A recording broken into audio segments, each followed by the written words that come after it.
एक बहुत ही जबरदस्त कॉलम लिखा। खैर हम तो आपके सारे कॉलम पढ़ते हैं, लेकिन कल आपने उसमें बहुत सारी खबरें भी दी और बहुत सारी मालूमात से अटा भरा था वो कॉलम। तो हमें ये तो बताइए कि इस्लामाबाद के जो इस वक्त सियासी हलके और सहाफती हलके, वहां पे क्या गुफ्तगू हो रही है? जो आपने लिखा कि आला शख्सियत, आला सरकारी ओहदेदारान से मुलाकात हुई जरदारी साहब की और शहबाज शरीफ साहब की, और वहां से शायद सिग्नल मिल गया है या कुछ इशारा इसकी तरफ था। थोड़ा सा ये बताइए, और जो मुजम्मिल साहब ने कहा उस पर भी रेस्पॉन्ड कीजिए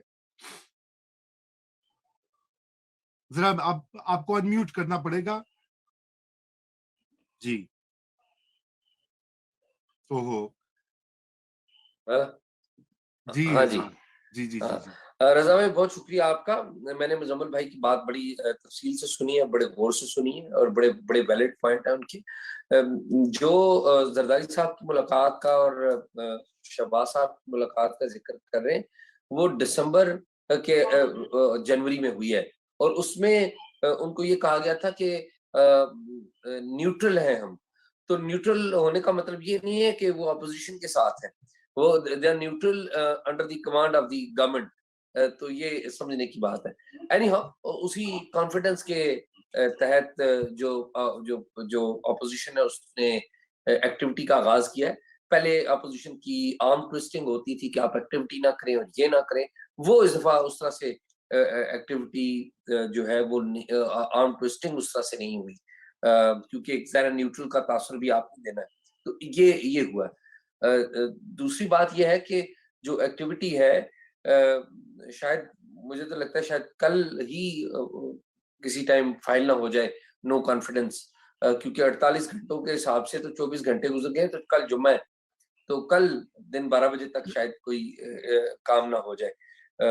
और ये भी अभी सवाल है कि जो पहली नो कॉन्फिडेंस है वो इमरान खान साहब के खिलाफ फाइल होगी या स्पीकर कौमी असम्बली असद कैसर के खिलाफ। तो देखिए दोनों में से कौन सी मूव अपोजिशन लेती है। मेरे ख्याल में प्रूडेंट और वाइज मूव तो यही होगी कि पहले स्पीकर का जो ऑफिस है उसको कंट्रोल किया जाए, क्योंकि अगर प्राइम मिनिस्टर के खिलाफ नो कॉन्फिडेंस आप मूव करते हैं और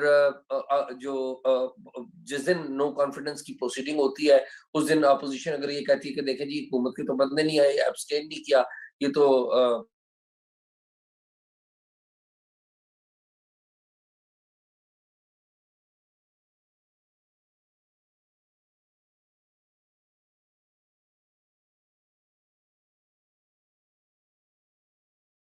के ऊपर या गिनती के हवाले से भी अगर वो आए भी तो गिनती के हवाले से स्पीकर रूलिंग दे सकते हैं। तो देखिए अब होता क्या है, ये अल्टीमेटली तो फैसला दो तीन बंदों ने बैठ के करना है। अभी तक वो अपने कार्ड्स जो है वो they are not showing their cards. जी, कार्ड्स तो कोई भी नहीं दिखा रहा। मैं इससे पहले कि मैं सोलंकी साहब का कमेंट लूं, नादिया नकी, चूंकि आप इस वक्त मौजूद हैं कराची में और वहां से आप ये देख रही हैं सियासत के मद्दोजर जो हैं, थोड़ा सा आप ये बताइए कि क्या आप इससे इत्तेफाक करती हैं, और थोड़ा सा हमें ये भी बताइए कि आपकी जिन हलकों से बात हुई है खसूसन पीपीपी के, वहां पर क्या इस वक्त कॉन्फिडेंस का लेवल है? और एमक्यूएम के बारे में भी बताएं हम्म। कि उसमें किस तरफ जाना है।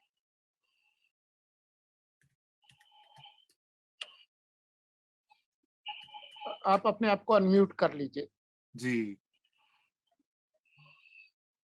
आज सारों ने एक दफा ही रूमी साहब को म्यूट कर देते हैं, फिर कहते हैं आप लोगों ने खुद ही अपने आप को किया। नहीं, तुसी आप ही पीका लांदे हो ना। अच्छा जी, नादिया अनम्यूट करे जरा। बात ठीक है कि तैयारी मुकम्मल हो गई है, दावे भी किए जा रहे हैं, अब ऐलान भी हो गया है, लेकिन ये सिग्नल्स जो है ये बहुत मिक्स्ड है अभी तक। अगर 24 घंटे ही रह गए हैं इसको लाने में, तो कोई शो ऑफ स्ट्रेंथ होता है, एक साइकोलॉजिकली असाबी एक हरबा भी होता है ना। ये तो नहीं होता कि एक आपके एलाइज कुछ कह रहे हैं, आप डगमगा रहे हैं। अब ये चक्कर क्या है एजाज, आप मुझे थोड़ा सा बताएं। देखिए मुझे तो इस बात में कोई ऐसी कोई मिसअंडरस्टैंडिंग नहीं है। ये जितना भी आप पीपल्स पार्टी की मूव्स की बात कर रहे हैं या नून लीग की मूव्स की बात कर रहे हैं, मैं समझता हूँ कि असल में झगड़ा इधर ये जो रिफ्ट है या जो कुछ मूव्स हो रही हैं ये बनी गाला, रावलपिंडी और पेशावर के दरमियान है।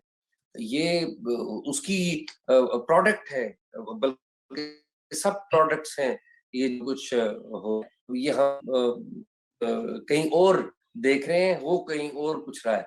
तो मैं कि असल बात ये है कि जिस वक्त एस्टैब्लिशमेंट ने चाहा और जिस वक्त अगर एस्टैब्लिशमेंट ने ख्वाहिश जाहिर की, एमकेएम आंखें बंद करके छलांग लगा देगी अपोजिशन के पास। पीएमएलक्यू आंखें बंद करके छलांग, ये दोनों जमातें कभी एस्टैब्लिशमेंट के बगैर जिंदा रह नहीं सकती। कि वो बाप ने क्या बयान दिया है, बेटे ने क्या बयान दिया, इट डजंट मैटर, ये रेट लगाए जा रहे हैं। लेकिन इनको इशारा अभी तक यही है कि अभी तक इमरान खान के साथ ही रहना है। जिस दिन एस्टैब्लिशमेंट का इशारा आया, बिल्कुल आंखें बंद करके, यही नहीं और भी बहुत सारे लोग चले जाएंगे। तो मुझे तो इस बात पे मुझे कोई मिसअंडरस्टैंडिंग नहीं। ठीक ठीक ठीक ठीक, बहुत। तो क्या मैं एक चीज पूछना चाह रही हूँ, एजाज, आप समझते हैं कि न्यूट्रलिटी आपको कहीं नजर नहीं आ रही इस वक्त, जिसका कि दावा कुछ पार्टी कर रही है? क्या मैं कहूँ इस बात पे, कोई न्यूट्रल नहीं होता। और ये जो एस्टैब्लिशमेंट है कभी न्यूट्रल रही नहीं है पाकिस्तान में, सॉरी टू से, कभी न्यूट्रल नहीं रही। ये कभी न्यूट्रल नहीं रहते। ये जनरल कियानी के दौर के इनिशियल जो फेज थी, मुझे अच्छी तरह याद है, फरवरी मार्च 2008 में एक ऑर्डर आया था कि जी मना कर दिया हमने, कोई सियासत में हिस्सा नहीं लेंगे। ये आया था ऑर्डर। क्या उसके बाद जनरल कियानी सियासतदानों से नहीं मिलते रहे थे? क्या उसके बाद जनरल पाशा ने 2010 में इमरान खान साहब से मुलाकात करके नहीं उनको कहा था कि हम आसिफ अली जरदारी और नून लीग के खिलाफ आपको खड़ा करना चाहते हैं, आपको सपोर्ट करना चाहते हैं, आप हमारे साथ हो? ये सब बातें होती हैं। सॉरी टू से, मैं अदब से कहूंगा, कोई न्यूट्रलिटी नहीं होती। ये अपने साथ होते हैं और अपने मफाद के तहत ये अपनी जो डायरेक्शंस है वो बदली जाती है। एस्टैब्लिशमेंट न्यूट्रल नहीं है पाकिस्तान में, सॉरी टू से। चलिए, कंप्लीटली न्यूट्रल नहीं, लेकिन रजा, जैसे फैसल करीम कुंडी ने कहा ना कि हमें कोई कॉल्स नहीं आ रही, नून लीग ने शिकायत की थी कि पेशावर से कोई कॉल कर रहा है, बट अब तक हमारे पास कोई कॉल्स नहीं है।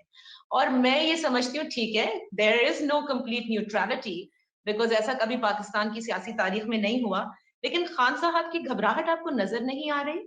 इसका मतलब वो श्योरिटी भी उनको नहीं है कि we are going to be with you, let the opposition do what they can.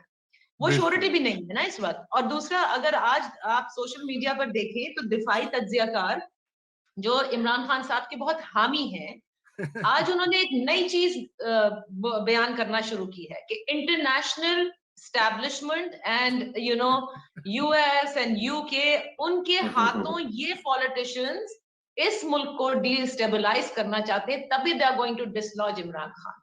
So now there is another like aspect given to, another dimension given to us.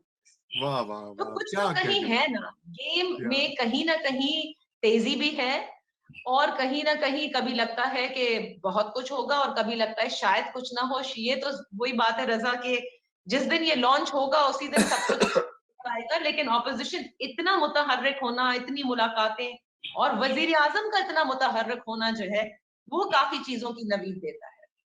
ये तो लगता है कि हमारे खान साहब जो है चे गवारा और फिडेल कास्ट्रो की जो है लाइन में खड़े हो गए, ऐसे इनकलाबी के पूरी इंटरनेशनल एस्टेब्लिशमेंट उनके पीछे पड़ गई है। बहरहाल ये ला यानी किस्म की बहसें और तबसरे सुन सुन के कान पक गए हैं।